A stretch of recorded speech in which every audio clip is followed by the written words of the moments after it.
Storytime. Grandma has her bag. It's my story bag with purple circles and golden elephants and blue circles with golden elephants and red circles. It's my bag where Peter lives. Peter who loves stories. Come out, Peter. What are you doing down there? This way. There he is. Hello to everyone. Oh, you're very happy to see them again. You're very happy. Oh, Peter and Chinky and Mollie are off on another adventure, aren't they? And Winks. Winks has come too. That's right. And they've gone to see the cousin. And what happened when they went to see the cousin? They could eat lots of things, but not Winks. Winks did the wrong thing, didn't he? Winks ate somebody's house and their fence and gate. And Peter and Mollie and Chinky flew off without him. Shall we see what happens next? Here we are, Enid Blyton. Here we are, Enid Blyton, the wishing chair again. What chapter are we up to? 1, 2, 3, 4, 5, 6, 7, 8, 9, 10, 11, 12, 13, 14, 15, 16, 17. We're up to number 17.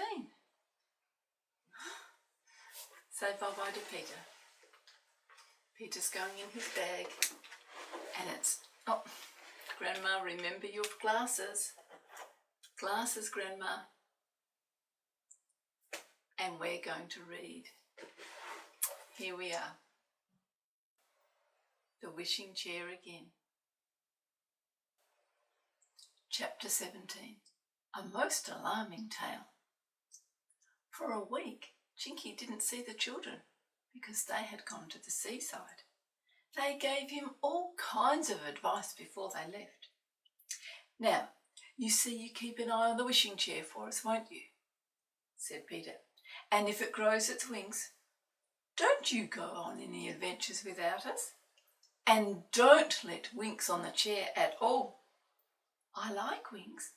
And he's good fun, but he's dreadfully naughty. I shouldn't be a little bit surprised if he's sent back to Mr. Grimm's school again. I know. I caught him practising with my magic wand last night, said Chinky. He was trying to change the teapot into a rabbit. Silly thing to do. Yes, very, said Mollie. You can't pour tea out of a rabbit. Now, be sure to keep an eye on Winks, Chinky. And don't sleep with the door or window open at night in case the chair grows its wings when you're asleep and it flies off by itself, said Peter. Oh dear, and it's so hot now, said Chinky. It's dreadful to have to sleep with the doors and windows shut. I've been tying the chair to my leg so that if it does fly off, it will tug up my leg and awake me. Isn't that all right? I thought it was a very good idea. Yes, it is, said Peter. Well, so long as you remember to tie your leg to the chair and at night you can sleep with the doors and windows open. But watch to make sure no one sneaks in to steal the chair, said Mollie. Chinky began to look very worried. I'm beginning to feel you better not go away, he said. Anyway, don't I always look after the chair at night for you? Nothing has ever happened to it yet. The others laughed. We're being fussy, aren't we? They said. Goodbye, Chinky dear. A week will soon go, so don't be too lonely. I expect Winks will be popping in and out to see you. The children had a lovely week at the seaside and came back browner than ever. As soon as Mother would let them, they rushed down to the playroom to see Chinky. He wasn't there, so they looked for a note. There wasn't one. Well, he's probably just gone out for a few minutes to see a friend. We'll hang up the seaweed we've bought and tidy up the room. They brought seaweed back from their holiday. I wonder what they want to do with it. So they spent a happy 10 minutes nailing up the long fronds of seaweed they had brought back and tidying up the playroom, which seemed to have got very untidy while they were away. It's funny that Chinky hasn't kept it tidier than this, said Mollie, pulling the rug straight and putting a chair upright. And then she suddenly gave a cry. Peter! The wishing chair! It isn't here! Peter looked around startled. Well, fancy us not noticing as soon as we came in. Where is it? I suppose Chinky's gone off in it, said Mollie. He might have left a note. I suppose he's at his mother's. He'll be back soon then, said Peter, going to the door and looking out. He knew this is the day we were coming back. But Chinky didn't come, and by the time tea time came, the children felt rather worried. Surely Chinky would have been back to tea on the day that they came home. He always liked to spend every minute with them that he could, especially now that they were going to boarding school and they leave him for months on end. They had brought their tea down to the playroom. They were sitting having it rather solemnly when a small mischievous face looked round the door. It was Winks. Hello, he said, but he didn't smile. Where's Chinky? Asked Mollie at once. And where's the wishing chair? Said Peter. an awful thing happened 2 nights ago. Said Winks. I'd hardly like to tell you. This was most alarming. The children stared at Winks in dismay. For goodness sake, tell us, said Mollie. Well, Said Winks. I was staying here with Chinky that night. I was to sleep on that rug on the floor with a cushion, and Chinky was to sleep on the sofa as usual. We were tired when we got ready for bed. Go on, said Peter impatiently. I want to know what's happened to Chinky. I went to sleep, Said Winks. and I suppose Chinky did too. And I woke up suddenly to hear a terrible noise going on. Chinky shouting and yelling and furniture being upset. Goodness knows what. I put on the light, and what do you think had happened? You know Chinky always ties a rope from the chair to his foot. You know, don't you? Well, the chair grew its wings that night, and we didn't wake. So it tried to fly out the door all by itself, and The rope pulled on Chinky's foot and woke him, said Peter. yes, the chair pulled him right off the sofa. Said Winks. He must have landed with an awful bump on the floor, and I suppose he thought someone pulled him off and there was an enemy attacking him, so he was fighting the furniture and the rugs and shouting and yelling, and all the time the chair was tugging at his foot, trying to fly off. Gracious, said Mollie. What happened in the end? Well, when I put the light on, I saw the chair struggling to get out the door, and it was dragging Chinky along. He said. I ran to stop the chair, but it rose into the air, dragged poor Chinky out into the garden, and flew up into the sky. Well, what about Chinky? Said Mollie in a trembling voice. And, oh Mollie, poor Chinky had to go too, hanging upside down by one foot. Said Winks, blinking away tears. I couldn't do anything about it. I did try to catch hold of Chinky, but he was too high up by that time. This is awful, said Mollie. Whatever are we to do?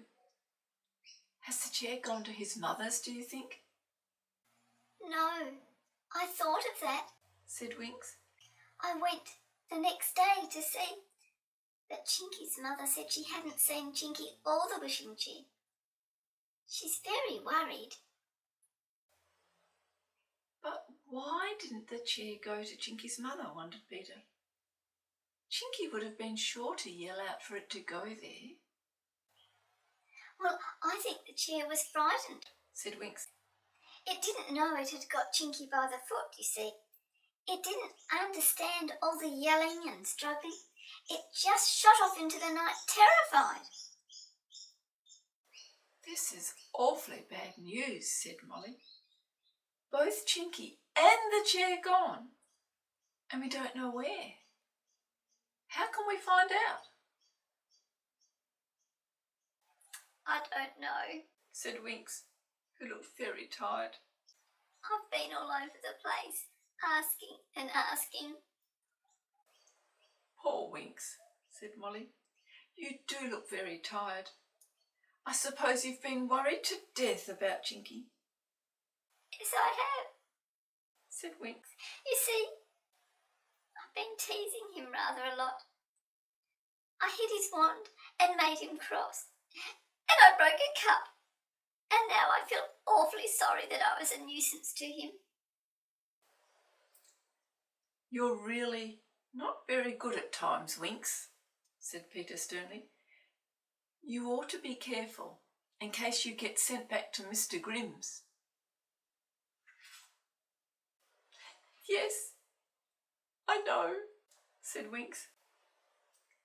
The awful part is, even if we do find out, if we ever do, we haven't got the wishing chair to fly out to rescue him, said Peter gloomily. Shall we go and ask Mr. Spells if he can help us? Said Mollie suddenly. He's awfully clever. He might think of finding out some way to find where Chinky's gone. Yes, that's a very good idea, said Peter. You've heard about Mr. Spells, haven't you, Winks? Shall we go straight away now? I think I remember the way. We have to go to the village of Pind first, and then take the bus, and then a boat. Yes, said Winks, cheering up. I feel much better after talking to you. They set off. Down the garden they went, and through the gap in the hedge, into the field, and across to find the dark patch of grass. It was still there. They all sat down in it, and Mollie felt about for the little knob that started the magic going down. She found it and pressed it. Down shot the ring of grass much too fast, and they all tumbled off in a heap below. Gracious, said Winks. You might have warned me what was going to happen. I nearly died of fright when the earth fell off below me. Come on, said Peter. We have to go down this passage now. Past all these doors. We really must find Mr. Spells as soon as possible. They went on down the twisting passage, which was still lighted clearly by some light that nobody could see. Winks wanted to stop and read the name on each door. Dame Handy Pandy, he said. Whoever is she? And this name says Mr. Piggledy Pie. Oh, let's knock and see what he's like. Winks, come along at once, said Mollie. We're in a hurry. Wait, cried Winks. Look at this door. Look at the name. Hey, Mollie, Peter, it says Mrs. Spells. Do you think she's anything to do with Mr. Spells? Oh, do let's find out. And he banged hard on the little green door. Oh, Winks, what have you done now? And that's the end of the chapter. Poor Chinky. Imagine flying off upside down, tied up by a rope to your leg. And that Winks, he's always up to mischief. But I wonder if he found the door that says Mrs. Spills, if she can help. Come back tomorrow. We need to find out too. Bye-bye.